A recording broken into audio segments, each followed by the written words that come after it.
Shalom, friends. This is Eliyahu Shear. Welcome to another Shiur in Talmud, Gemara Berachot, Masechet Berachot. We're learning about blessings. Basically, that's the theme of our Masechet that we're learning. We're currently on page Zayin Amud Aleph, which means page 7, side A, and we're actually right at the bottom of the page. The edition that everybody can see in front of them is the beautiful Koren Talmud edition by Rabbi Adon Steinsaltz. Rabbi Adon Steinsaltz wrote this beautiful edition, and you can follow along by seeing the original Hebrew Aramaic text as well as the English translation with notes, and as we'll see later on as well, further notes, pictures, photographs, and language, the pieces of information that help us understand the language and various other things. If you're new to these shiurim, just introducing what the learning is about and how we're going about it. Now, we got to last week this section about what Rabbi Yochanan said, and I'm just going to read it very quickly again, just so that we can get the idea of the flow of the Gemara. He says the following: V'amar Rabbi Yochanan mishum Rabbi Yosef. Rabbi Yochanan said in the name of Rabbi Yosef, Kol dibur v'dibur sheyatza mipi HaKadosh Baruch Hu. Every single statement that goes out of the mouth of the Holy One, blessed be He, l'tova, for the sake of good, afilu al tanai, even if there's only a condition attached, lo chazar bo, it does not return empty-handed, which means to say that God is not going to renege on the promise that He makes, even though it's a condition. A condition for good is fulfilled. A condition for bad can be removed at any time, because if we do teshuvah, even if God assures us that He's about to do something very bad, but if we do teshuvah, that can be changed for the good. Whereas when God makes a promise for good, even if it's a condition, it still has fulfillment to it. Minalan, the Gemara asks, from where do we know this from? Interesting, if the Gemara wants to tell us what is happening, but you can't just make statements unless there's a proof. Where do you know it from? We know it from the story with regards to Moses. What happened? The pasuk says, "Heref mimeni va'ashmidein," which means to say, "Leave me alone, and I will destroy them," referring to the fact that God was disappointed in the Jewish people at the time, and He said, "Leave me alone, and I will destroy this Jewish nation. And I will make you," meaning Moshe, "into a very powerful nation," which means to say that God was saying He'd destroy the Jewish people. However, He would turn Moshe himself into a new nation. He was happy with the way Moshe was behaving. And of course, if we could have an ideal nation, they would perhaps be the children of Moshe and all his descendants. Perhaps they would take upon themselves the same attributes as Moshe did, and this would be a very good nation that would probably never rebel against God. Nevertheless, even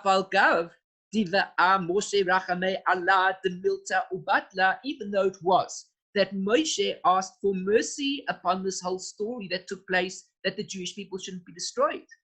And in fact, he even nullified the whole decree, which means to say that there are two parts to the condition. One part is God is going to destroy the Jewish people. Part two is He's going to turn Moshe into a great nation. Part one, Moshe does away with. So therefore, we would assume that if Hashem has done away, Moshe did away with Hashem's promise that He's going to destroy the Jewish people, maybe the second part of the condition attached to this would also fall away. Nevertheless, even so, the condition was fulfilled in His seed, through His children. Because the pasuk says, "The name Moshe, Gershom ve'Eliezer," the sons of Moshe, or the children of Moshe, Gershom and Eliezer. Eliezer, Rechavia Harosh, and the children of Eliezer included Rechavia, who was the head. So already we see over here, he was a great man.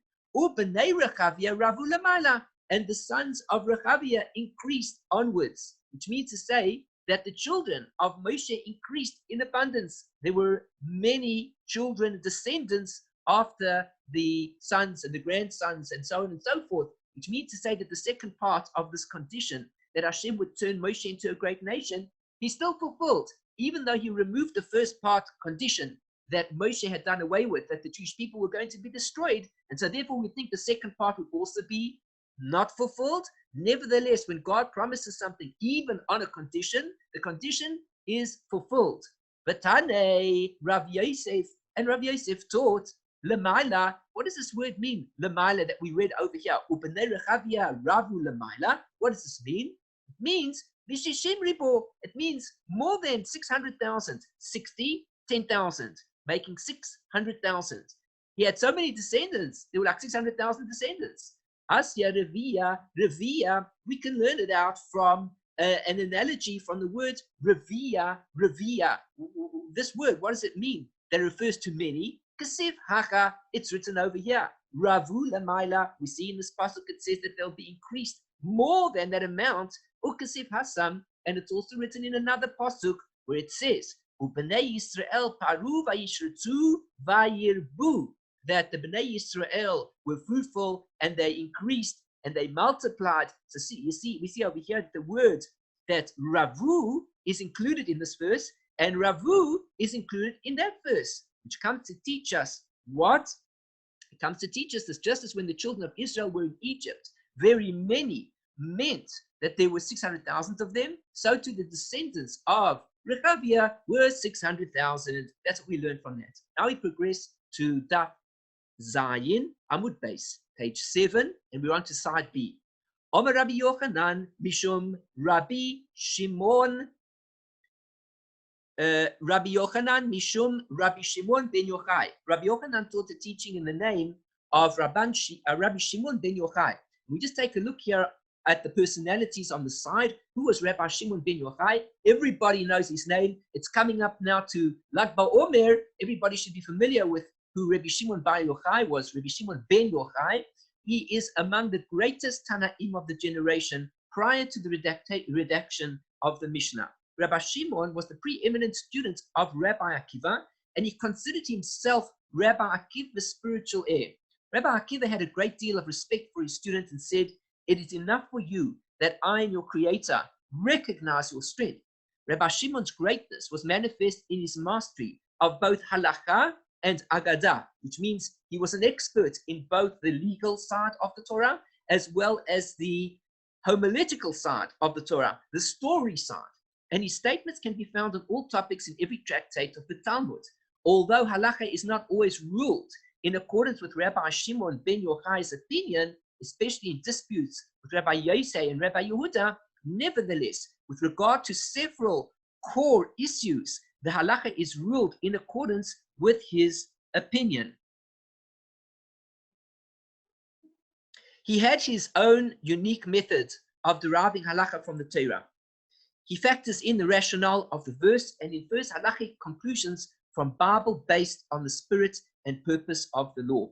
Rabbi Shimon traveled to Rome as an emissary of the people, but he harbored profound enmity toward the Romans because he made no attempt to conceal his feelings. He was sentenced to death and forced into hiding for many years. As everybody knows, the famous story that he went into the cave together with his son, and he remained there basically for 13 years until he was freed, and he left the cave ultimately to return back to society afterwards.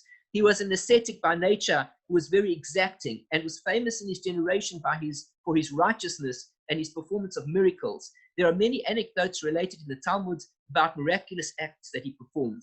The Sifrei, a collection of halachic derivations on Numbers and Deuteronomy, the last 2 books of the 5 books of the Torah, was developed in his study hall. He is also the primary character in the fundamental book of Kabbalah, the Zohar. His greatest students were Rabbi Yehudah HaNasi, Rabbi Shimon ben Yehudah, and his son Rabbi Elazar ben Rabbi Shimon, who was also among the most prominent Tanaim. So this is the Rabbi Shimon ben Yochai that we're talking about. And Rabbi Yochanan said the following teaching in the name of Rabbi Shimon ben Yochai. Miyom shebara kodesh baruch es haolam, from the day that the Holy One, blessed be He, created the world, lo haya adam shekra ola kodesh baruch hu Adon, there was no person in the world to call the Holy One, blessed be He, by the name of Adon. Everybody knows, of course, that when we pray to God, we always say, Baruch atah Hashem when we say the name Hashem and we pronounce it in accordance with the correct pronunciation, we say the word as Ador and then afterwards Noi. This is what we refer to as God. Adon, he's the master. Well, at this point in time, we see that from the day that HaKadosh Baruch Hu created the world, there was no person to call him with this name Adon. Ad Sheba Avraham, until Avraham himself came along, Ukra'o, and he called him Adon, he called him the master.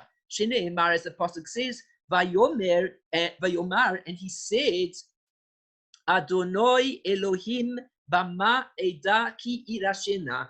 Hashem, God, with what will I come to know that I will inherit the land? How will I know that my descendants are going to ultimately inherit the land? And over there, he uses the term of Adon in order to talk to God. Omar Rav said, Av Daniel lo na'ana ela bishvil Avraham.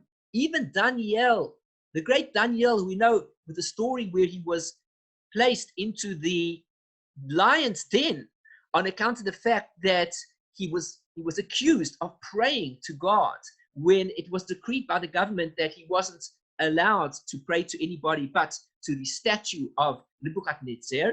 Well, nevertheless, Daniel went against this and he was put into the lion's den. And he came out of it alive. He survived the event. Now, the Torah tells us over here that Daniel was not answered, Ela bishvil Abraham, except only on account of Abraham. On account of Abraham's merit, so to speak, or on account of something to do with Abraham, that's why Daniel was saved from this whole event, and the lion never ate him. Shene'emar, as the Pasuk says, V'ata, and now, Shema Eloheinu, el tfilas avdecha, ve'el tachanunov, v'ha'er panecha al mikdoshecha, hashamem leman Adonai, which means, and now listen, our God, to the prayer of your servant, and to his supplications, and illuminate your face, shine your countenance upon your sanctuary, which is desolate, for the sake of, and then mentions God's name. Now, this is very strange. Why does the Pasuk say, for the sake of, and then mentions God's name?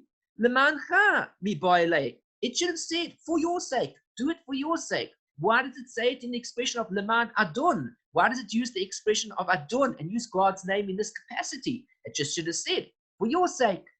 Ella, but rather what it comes to teach is Leman Avraham shekara'acha Adon. Do it for the sake of Abraham, that he called you Adon. So do this salvation, do all of this salvation for the sake of Avraham. I'm not going to daven for myself. I probably won't be answered. So instead, I say it in a code-like manner. Do it for the sake of Adon, and then Noi, do it for the sake of the one who called you by this name, who was, of course, Avraham. He says over here that there was no person who called him Lord, which is really what the translation of Adon is, or master, until Avraham came. The virtue in calling him Lord is not merely because of its novelty, but because of its essence. The name Lord expresses a new concept in the perception that God is the Lord of the world. He has the ability to implement his will in the world by using the laws of nature or by transcending them. This was the perception introduced by Abraham, who was the first to disseminate the concept of divine providence in the world. So this is a unique expression, a very special expression that he made use of, that when he referred to God, he referred to him as being the absolute Lord, the one who is able to work within nature and even transcend nature. We continue. V'omer Rabbi Yochanan mishum Rabbi Shimon ben Yochai. Rabbi Yochanan taught in the name, he said, in the name of Rabbi Shimon ben Yochai. So the Gemara is continue to teach us these teachings that Rabbi Yochanan is teaching us with regards to what he heard in the name of Rabbi Shimon ben Yochai. Minayin she'ein meratzin lo la'adam b'shas ka'aso. We've heard this teaching before already. From where do we know it? That we do not appease a person at the time of his anger. Where do you know it from? That we shouldn't appease a person. When they get angry, somebody gets angry, isn't the right approach to be to try to calm them down, tell them, relax, snap out of it, it's okay. We've got all sorts of words of wisdom that we're going to express to this person to calm them down. The thing is that the Gemara says to us, you should know, it's not an easy thing to calm a person down when they're angry. So therefore, what should we do? Sometimes we have to let things pass. We have to just be quiet. We have to appreciate that the person is angry at this point in time, and sometimes our shouting back at them or criticizing them or trying to placate them is not going to be the answer to the problem. Shneimar, because the pasuk says, "Panai yelchu va'ani chosi lach." My face will go by, and then I will grant you rest. I will give you rest, which means to say that sometimes one has to wait for the anger to pass, and then when the anger passes by, the panai, the face, when it passes by, everything is relaxed, and that's the right time that a person can talk to a person who has gone through a part of anger. You know, the Gemara is here to teach us great lessons in Musar, great lessons in how we need to connect with other people.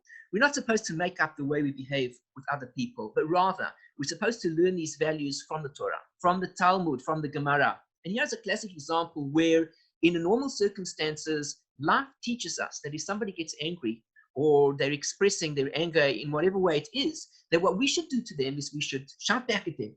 You shouldn't be angry, we tell them. How dare you shout at that person? Who do you think you are? The Gemara says no.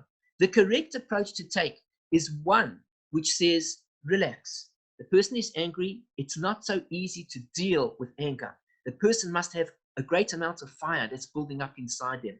Just relax. Let it come out. Let the person let it out sometimes. Don't say anything that could cause and instigate even further anger. Just relax. Let the fire come out. And when it's gone by, speak to the person in the right way to make them realize perhaps where they might have gone wrong, where they could go right, how they could improve on it, and then say to them, I feel that this might have been a better approach. And that is the better approach to take in order to calm down a person. By trying to meratzim lo b'shas kaso, if you're trying to placate him in his time of anger, forget it. You're not going to stand a chance. Working with people's emotions is not an easy thing. But what we have to learn to do is to become sensitive to the other person's needs, sensitive to what the other person is going through. And if they're going through troubles and difficulties, our duty is to hear them out, is to hear the difficulty, is to acknowledge the difficulty. Perhaps we can't answer it. Maybe we don't know the answer. That's also okay. But we have to acknowledge that if a person is going through a difficulty, it is a difficulty to them, and we need to work out a plan as to how to help them through their difficulty. It was no less a person than Rabbi Yochanan who is teaching this teaching, and it was no less a person than the fact that he's teaching it in the name of Rabbi Shimon ben Yochai, the author of the Zohar, or at least that a majority of the Zohar is attributed to him or has his stories mentioned in it, whichever way we take it as to the authorship of the Zohar. V'omar Rabbi Yochanan mishum Rabbi Shimon ben Yochai. Rabbi Yochanan teaches us another teaching in the name of Rabbi Shimon ben Yochai. Miyom shebara HaKadosh Baruch Hu es olamo, from the day that HaKadosh Baruch Hu created his world, lo haya adam shehoda LaHaKadosh Baruch Hu, and there was no person to give thanks to Hashem, to the Holy One, blessed be He. And shebat Leah v'hodatu, until Leah came along and gave thanks to God. Isn't that an amazing concept? The Gemara teaches us that Rabbi Yochanan said in the name of Rabbi Shimon ben Yochai that from the time that the world was created, nobody actually thanked Hashem. This is an amazing concept. Let us not forget that a Jew is called a Jew. In Hebrew, Yehudi, from the word Yehudah, as we're going to learn about in just a moment, from the word hoda'ah, thanks. The nature of a Jew. You want to tell who is a real Jew? See if he can say thank you. If he can say thank you, you know the person's a real Jew. Because thank you is a part of the very nature of what a Jew is. He delights, he appreciates everything that comes his way. He turns around and he says, I acknowledge what it is that you have given me. I thank you. So this is the nature of the Jew. Now, the truth of the matter is that according to this whole story that took place, apparently nobody had really said thanks to God until Leah came around. Perhaps that could be because people took things at face value. But at this point in time, with the story of Leah, as we know, that there were actually 4 of the 4 mothers. It was Leah and Rachel, Bilhah and Zilpah, and each of them was accordingly supposed to have had 3 sons in order to form the Jewish nation of 12 children. But what happened here with Leah is that she already had Reuven, Shimon, and Levi, and then she had another son. once she had the additional son, she suddenly realized what it means to show appreciation. Perhaps she should have shown appreciation before. We could question it. We could ask why she did it. But certainly once a person recognizes that at a point in time when one recognizes that one is given something a little bit more than what one is deserving of, and that can come at any moment in time. It could come from earning a salary of $1,000 instead of thinking that maybe he could have earned $800. It could come when a person earns $500 when he thinks that he should have only earned $300. It can come at any point in time when he realizes and he appreciates, you know what, I think I've been given something more than what I was really due to receive. When a person realizes that, which should really be every moment in time, he thanks Hashem. So the nature of the Jew is to thank Hashem. And Leah is the prime example of a woman, of a person involved in showing thanks and appreciation to a gift that God has given to her, or to a person. So Leah came along and she gave thanks to Hashem. When? Shene'emar, because the pasuk says, Hapa'am odes Hashem. This time I will give thanks to Hashem, referring to giving birth to Yehudah, because Yehudah was the fourth son. So really, all of the mothers should have had 3 children. But now that she had 4 children, she for sure had more than her share. And she came along and she said, thank you to Hashem. It was a bonus. Really, everything's a bonus. Everything should be received a thanks for. No matter what a person gets from any person, should always be able to say thank you. There are different types of thank yous. There's thank yous that a person saves one's life. There's a thank you of getting a gift. There's a thank you of something small, a box of chocolates. It makes no difference. Everything has the opportunity for a person to say thank you. And the nature of a Jew, a Yehudah.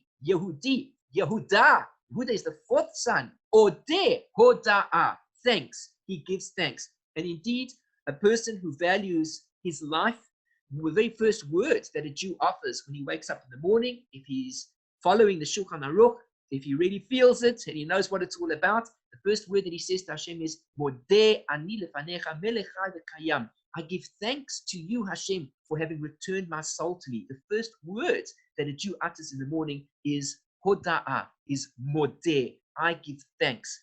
And so what happened in this story, though, is that apparently nobody had yet given thanks to Hashem in the fullest level, in the fullest possible way, until Leah came. When Leah said thank you, that was a real thank you. It was the greatest thank you that could ever be. It was a real, meaningful thank you. She realized finally, the first person in the world to acknowledge what she really had. Now the Gemara continues. And since the Gemara is speaking about the idea of names, that it's speaking about Yehudah, the Gemara continues to teach us some secrets about various names that were given to certain people. Reuven. Why was Reuven called Reuven? Omar Rabbi Elazar. Rabbi Elazar said, Omra Leah. Leah said, you know why I called my son Reuven? The reason is because Reu ma bein beni leven chami. Look at what the difference is between my son, Reuven. Look at the difference between my son and the son, the Ben Chami, of my father-in-law. Now, Leah was married to Yaakov. Her father-in-law was Yitzchak, and Yitzchak had another son by the name of Esav. And she wants to contrast the 2 sons, one against the other.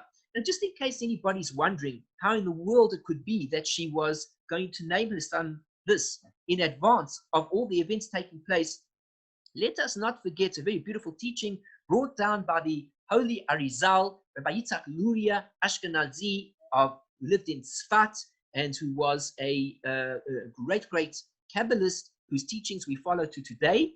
And he says over there in one of his Sefarim that a person should know that when parents give a name to a child, that God puts the various thoughts into their mind so that the name that is given to the child is in accordance with the nature of the soul of that person. Which means to say that parents think that they know what they're going to call their child. They think they know, as if it's them calling the child that name. But the reality is it's not them that's calling the child that name. That is the name of the soul. That is the name of the mission of this particular person in the world. And God puts the name into the mouth of the father and the mother at the time that the child is named. Very fascinating teaching. Those who have children will know that many times they have decided on a particular name months in advance that the child was born, perhaps even years in advance. They considered, well, if I have a son, I'll call him this. If I have a daughter, I'll call her that. And then they only found out later, for example, a parent or a grandparent or a cousin or a good friend or whoever happens to die very close to the time of the birth of this child, and they suddenly change their mind and they say, no, we're going to call the child by this name all of a sudden. Isn't it amazing how this can happen so quickly, that a person will decide on a different name, even though there was one name that was favorite to them? Nevertheless, when it came time to the child actually being named, it can be even a last minute thing. They suddenly change the name at that point in time. Why? Because, as Ari says, at the time that the child is named, God puts into the mind of the father and the mother the name that that child will have, because that name refers to its nature and what it will achieve in the world. So let's look again here. So we said Yehudah, of course, referred to admitting, of thanking. That is why it's called Yehudah. Remember, Yehudah even admitted also when it came to the time that he was caught out, that Tamar was pregnant, and his daughter-in-law was pregnant with his child, and she was about to be burnt. She was going to be taken to the stake, let's say. She was going to be burnt on account of her possible prostitution. That Yehudah stood up and he said, I'm the one responsible for it. He also admitted. We can think about that for a moment, which also has to do with this word odeh, hoda'ah. Admitting and thanks are really the same word. When one thanks somebody, one admits, one relates to the kindness that the person has done, and one says, thank you, I acknowledge what it is that you're doing for me. Now we come to the name of Reuven. So why was he called Reuven? Why did Leah call him Reuven? Because she wanted to say, look at the difference between my son and the son of my father-in-law, referring to Esav, meaning her brother-in-law. De'ilu ben Chami, because whereas it is that when it came to the son of my father-in-law, Af al-Gav, even though it was with regards to Esav, the midate zabnei libetcherusei, even though out of his full intention he sold his firstborn rights. He said to Yaakov, that day he came back, he was tired, he murdered somebody, he raped somebody, he was busy stealing from somebody, he was exhausted. It happened to be on the day that Avraham Avinu died, and he was exhausted. And he came by to his brother, and he saw that his brother was preparing this dish of lentils. He says, give me some of that red stuff, he told his brother. So Yaakov, of course, says to him, well, if you want it, sell me your birthright. He says, birthright? He says, what's that? So Yaakov says to him, well, basically it means, you'll have to perform the various duties in the Beis HaMikdash. He says, and what happens if I don't do that? And he says, well, you're going to be killed for that. You're going to receive a death sentence. You need to do it. He says, if I'm going to receive a death sentence for something I don't even want to do, what do I need it for? Take it for yourself. I'll sell it to you. We'll make a good deal here. You give me the adashim, give me this red stuff, the lentils, pour it down my throat, and then afterwards I myself will sell you the birthright. What do I need the birthright for? So he did it with full intention. Of course, later on, when it came down to it, and his father Yitzhak was actually giving the bracha, and it turned out that the bracha was given to Yaakov, all of a sudden he was weeping and crying that Yaakov had received the bracha, and so on and so forth, as everybody knows the famous story. Te'ilu ben Chami, so afal gav demidai teiza b'nei libikei rusei, even though he sold his birthright fully and intentionally, he knew exactly what he was doing. Diksiv, as it's written, vayim kodes v'choraso leYaakov, and he sold his firstborn right to Jacob. Chazu makasiv vei. See what's written over there. Vayistom Esav es Yaakov. Later on we see that Esav hated Jacob. Why did he hate him? Because he took the birthright away from him. Well, he didn't take the birthright. He sold it to him fully. He bought it. Yaakov purchased the birthright for the red stuff that he gave to, that he poured down the throat of Esav, because Esav wasn't interested in his birthright. All of a sudden later on, he hates Yaakov because he believes that Yaakov had stolen the birthright from him. So look at that type of a child. What type of a person was he? On the one hand, he does something intentionally, and he says, please, bavakasha, here you are, take my birthright. You think I want it? Then when he takes it, he says, I hate you for having done it. Ukasiv, and it's written, Vayomer, and he said, Hachi kra shmo Yaakov. Esav says, you know what? This is why his name is called Yaakov, Jacob. Because the word Yaakov, look again, we're learning about the reason of names. We're learning about the concept of the mysteries of names. Why was he called Yaakov? Because he cheated me twice. How did he cheat me twice? Because on the one hand, he first takes my birthright, and then afterwards, now he takes the blessing away. Meaning he does two things. He takes the birthright away, which should have belonged to Esau, so to speak, he thinks. And on the other hand, he actually takes the birthright at the end of the day as his right. So he tricked him twice. That's why he calls him Vayakveni, from the word Akev, which means he kind of tricked him. Well, what does that mean exactly? Okay. The ilu beni, whereas my son, says Leah. Afal gav, the al korchei shekalei Yosef libekei rusei minei, even though it was that against his will, Yosef took the firstborn right away from him, Diksiv, as it is written, Joseph actually took the firstborn rights from his elder brother Reuven. When he profaned the bed of his father, then the firstborn right was given to Joseph. Those who remember the story again of Reuven, that when Reuven's mother Leah died, so what happened was Yaakov placed the bed of his handmaid, if you want to say, Bila, into the tent in place of his mother, and he took it as and he was insulted by it. The fact that the maidservant should now have the right to be in the same tent as his father. It seemed an affront to his mother. He felt it was an affront against his mother. It wasn't the right thing to do. And therefore, the Torah tells us that he mixed up the beds. He took the bed out and he replaced it, and etc., etc. But this is not really what happened. What happened was he removed the Shekhinah. As a result of moving the beds about, he removed the Shekhinah. And as a result of that, the Torah regards it as if he committed an act of, let's call it, sexual immorality against his father. And the Torah is very strict about this concept, about what he'd done to his father, even though he hadn't done this at all to his father, even though all that he did was he moved the bed about, and it doesn't seem to be such a big deal. But nevertheless, because he did that, the birthright was the elder birthright, which he was deserving of, was taken away from him, and it was ultimately given to Yosef. Yosef got the rights for that. Interesting, of course, because Yosef was the firstborn of Rachel, and all this time, in fact, Yaakov had worked for Laban in order to marry Rachel. Had he married Rachel, Yosef would have indeed been the firstborn son in any case. So the firstborn rights were taken away from Reuven, and they were given to Yosef. But even so, afilu haki, even so, lo ikana bei, he was not jealous of him. Even though Reuven knew well that the right of the firstborn was going to be taken away from him for what he did, and it was going to be given to Yosef, nevertheless, that's not the type of style that of Reuven. That wasn't his style. Diksiv, as it's written over there, that he wasn't jealous. Vayishma Reuven vayatzilehu miyadam, that Reuven heard.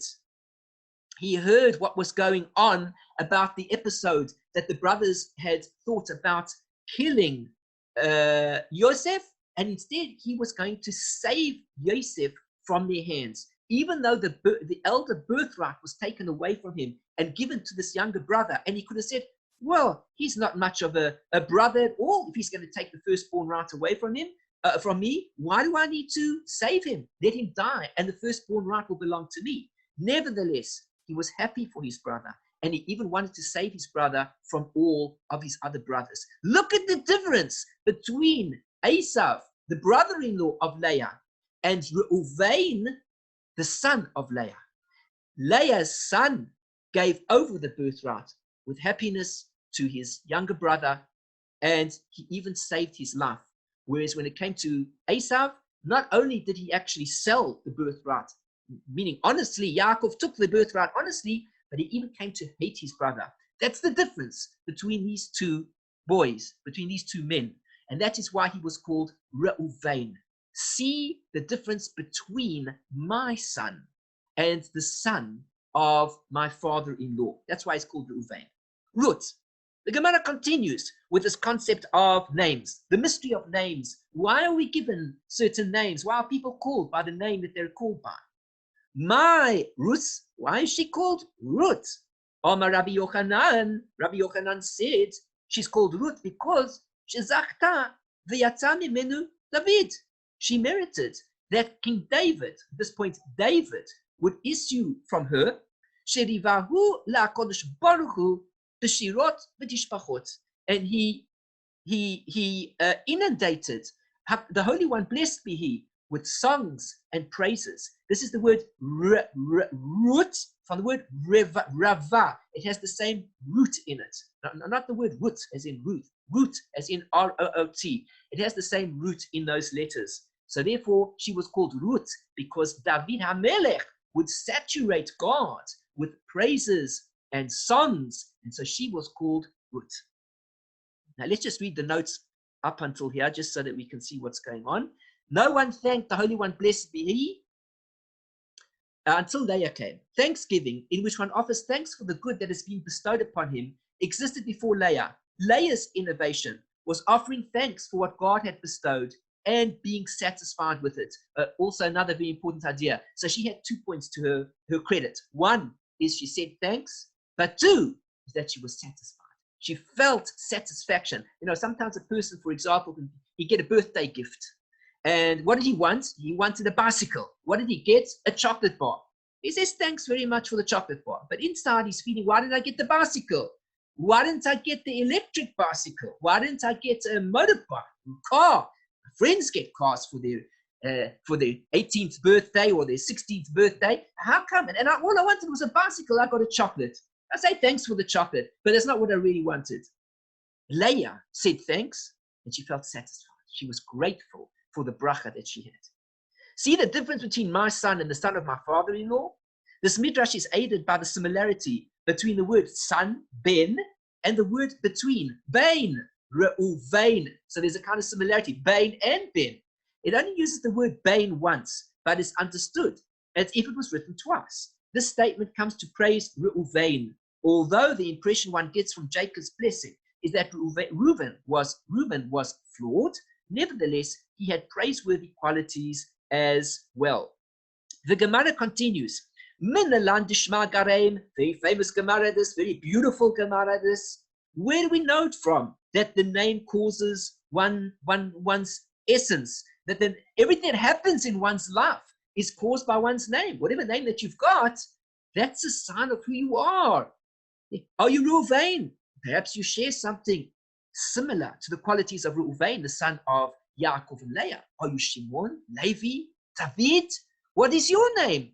And see how it relates back to the names of these people or anybody that it was related to, because that name is going to play an important part as to who you will become in the world. That's the name. I'm Eliyahu, and perhaps my connection rests with Eliyahu Hanavi. Not that I'm a prophet, but perhaps there are certain qualities within me that are similar to the qualities of Eliyahu Hanavi. And by the way, not all of Eliyahu Hanavi's properties were all good and kosher. Eliyahu Hanavi had certain qualities that were not so great.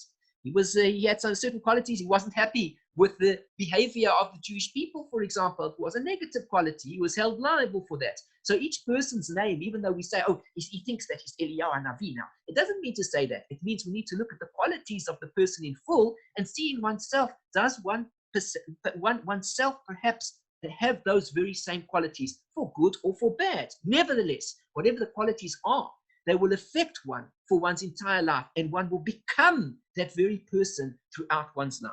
So where do we know it from that the name causes one's actions, causes and affects one's life? Omar Rabbi Eliezer said to Omar Kra, that the verse said, Lechu chazu mifalos Hashem, asher sam shamos ba'aretz. Go and see the deeds of God, that He has placed desolations on the land. Look at this word here. Asher sam shamos ba'aretz. He has placed desolations on the land. He's made the land to be desolate. Says the Gemara, as is the way of the Gemara to talk this way, Al tikri shamos Don't read the word as shamot, as desolations, because after all, in Hebrew, there are no vowels. Ela, but rather read the word as shemos, names. Now let's read the pasuk again. Go and see the deeds of Hashem, that he has placed names upon the land. These are the deeds that God has done. These are the works, the amazing things that God has done, is that he has created all of existence with various names. And the name is what brings the person or the thing into its particular state of being. The name is its essence, it's its existence.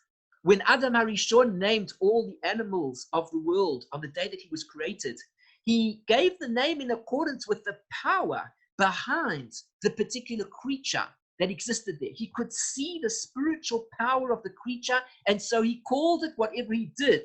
For example, when we speak about an eagle, and an eagle is a Shear. When Adam saw the eagle flying by, he saw within it the power of the letters Nun, Shin, and Resh in that very order. He saw the gematria. He saw the powers of the Shear.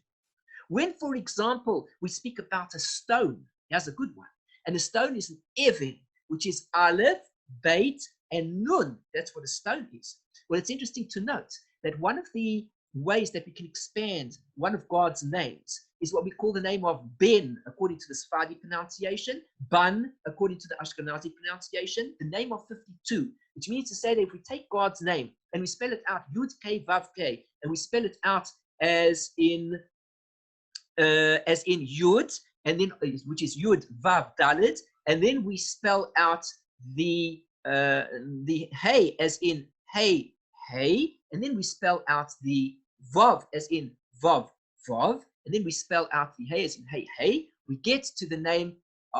Sorry. I said that. Yes. Then we get to the name of 52, and this is one of God's mystical names, as the name is expanded out into the name of 52, and this name corresponds to the lowest of the worlds, and it's a feminine aspect, and it has various ramifications to it.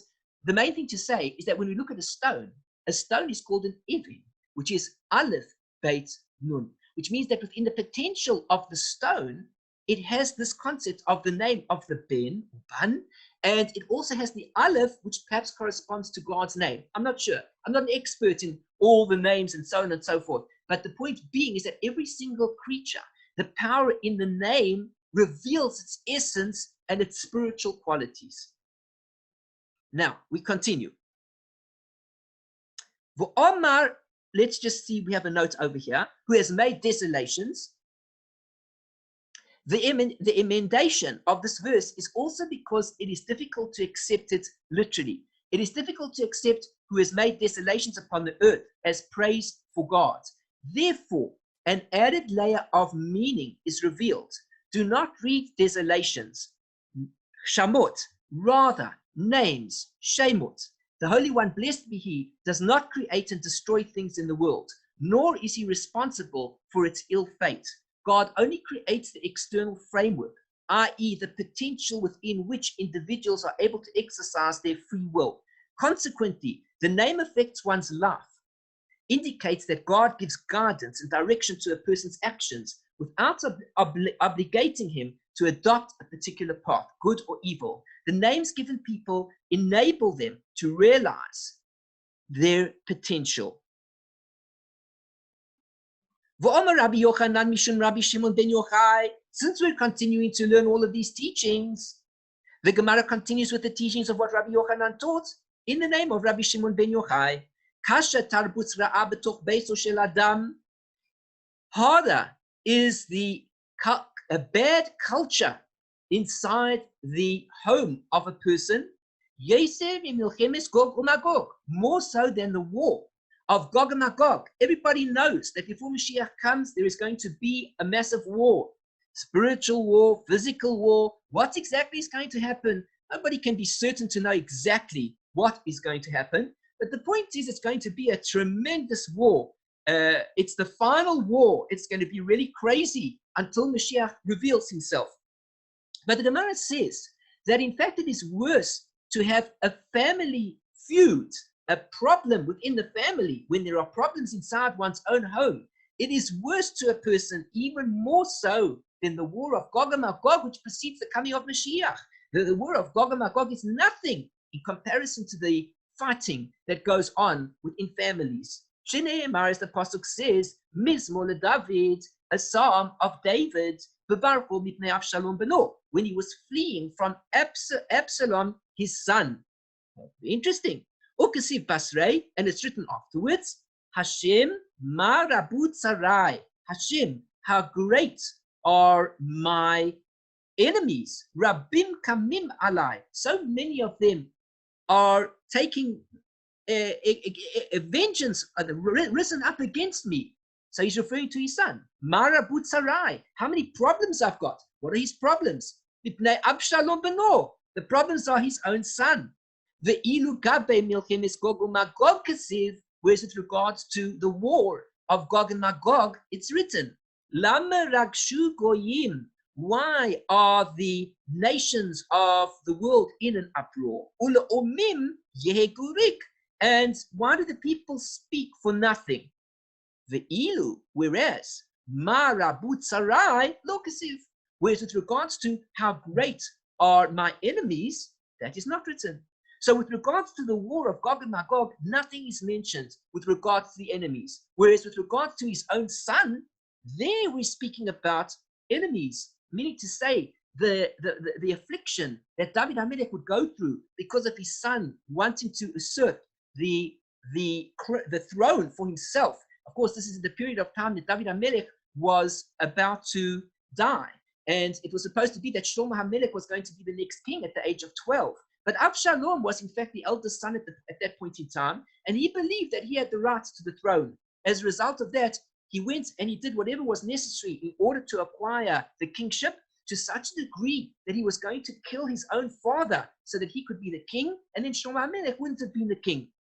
So David HaMelech says, Marabu tzarai, look at my enemies. My enemies are my own son. When I've got my son after me, this is the worst type of enemy that can be. When people have fights within their own families, that is the worst fight that can ever be. Because family life is where things should be nice and peaceful. But when one lives on a day-to-day basis with the people that one lives with, one's family, and there's fighting going on, the fighting is just so dreadful that you may as well rather be in a state of Gog and Magog just before Mashiach comes, because the fighting becomes so tense. Brother to brother, brother to sister, sister to brother, sister to sister, father to son, son to father, and a mother and a daughter, and all around, the family relationships can really be the worst. So usually what happens is that we have a relationship in families that either the families are there for each other, everybody's supporting each other, everybody values each other, everybody respects each other. But if that doesn't happen, there's this terrible relationship. A son wants to kill his father, a father wants to kill his son, and so on and so forth. The relationships become absolutely dreadful. Rather be in a situation of Gog and Magog, there's less trouble there. So let's take a look at this note over here. According to tradition, with regards to the war of Gog and Magog, the war of Gog and Magog is the suffering that will precede the event of the Messiah. It is described most clearly in Ezekiel chapters 38 and 39. However, with regard to this topic of the great war that will precede redemption, the prophet said, of whom I spoke in old time by my servants, the prophets of Israel, that prophesied in those days. Ezekiel 38:17. In the words of the prophets, there are explicit and indirect references to this great war. One unique aspect of this war is that it will not merely be a war against Israel, but rather against God himself. Therefore, the war described in Psalms 2, where it stated, the kings of the earth stand up and the rulers take counsel together against the Lord and against his Messiah, is identified as the war of Gog and Magog. So we see over here basically that when one is involved in family fighting, then that is the worst type of fighting that one can be involved in. The Gemara continues here. Let's just read one more teaching. Mizmor leDavid bevarko mipnei Avshalom beno. Remember we said this is what the psalm says. A psalm of David when he was fleeing from Avshalom his son. The Gemara asks the question, Mizmor leDavid, a psalm of David? Kinna leDavid mi ba'eleh. It should have said a lamentation, a lament of David. That's what it should have said. It's such a painful issue that what happens here is that it's such a painful issue that his son was after him, and therefore he should have been saying that it was a lament, that there was something very bad about it, instead of saying that it was a mizmor, that it was a song. Why does he call it a song? Omar Rabbi Shimon ben Avishalom said, Rabbi Shimon, the son of Avishalom, mashal lema hadavar deime. It's a mashal. What can we compare it to? Adam sheyatza alav shtachov, to a person that he had a debt to pay. He had a document of debt. Kodem shepra'o haya atzev. Before he pays it, he's upset, he's sad. La'achar shepra'o sameach. After he pays it, he's happy. Av kein David, so too with regards to King David, kevan she'omar lo HaKadosh Baruch Hu, since Hashem said to him, the Holy One, blessed be He, said to him, Hineni mekim alecha ra'ami beisecha, behold, I'm going to bring up upon you some evil from your own home, your own house. Hayat Sev, he was saddened. Omar, he said, Shema Eved, maybe the sadness, the difficulty I'm going to go through is with regards to that it'll be that the situation that one of my children will be slaves, or mamzeru, or maybe I'm going to be in a situation where I'll have a mamzer, a bastard, through an adulterous relationship, a forbidden sexual relationship. And then nobody will have any pity on me. Nobody will have pity. The servant's not going to have pity on him. The mamzer won't have pity on him, because they'll say, look what you've made me into, and I hate you. Since he saw afterwards that it was Avshalom, the problem was with Avshalom. Avshalom he was okay, samach. So he was happy that the challenge that he was going to face, relatively speaking, wasn't as bad as he expected. Mishum haki omar mizmor. Because of that, he called it a mizmor leDavid, a song of David, instead of a kinala David. Because at the end of the day, he saw that even though the situation would be a difficult one, but nevertheless, it was something that he could tolerate. He could deal with it. He did deal with it. It wasn't a happy story by any means, but at least he got through it. And relatively speaking to what could have been, he was experiencing something that he could deal with. And therefore, it's a mizmor leDavid. That brings us now to the end of the Shear. Thanks very much for joining me for this Shear. And I'm Eliyahu Shear from Chesed Ve'emet. You can find my site at www.lovingkindness.co. If you've enjoyed the Shear, please like my video, make a positive comment, subscribe to my channel, click on the bell button and be notified of future Shiurim. Please do feel free to become a partner in the activities that we're involved in by visiting my site, checking out what we're doing, and become a partner in anything that we're doing. Email me, be in touch, find out what we're doing. We'd love to have you on board as a part of our projects, include you, and of course, for being able to spread Torah more and spreading Yiddishkeit on a greater level. Please do share this video with your friends and family if you've enjoyed it, just so that we can get the word out more. In the meantime, I thank you for joining me, and I always welcome you to be in touch with me via email or any means that you wish to, and I'll be delighted to be in touch with you too. In the meantime, I wish you everything of the best, and I say thank you for joining me. Shalom, shalom, bye-bye.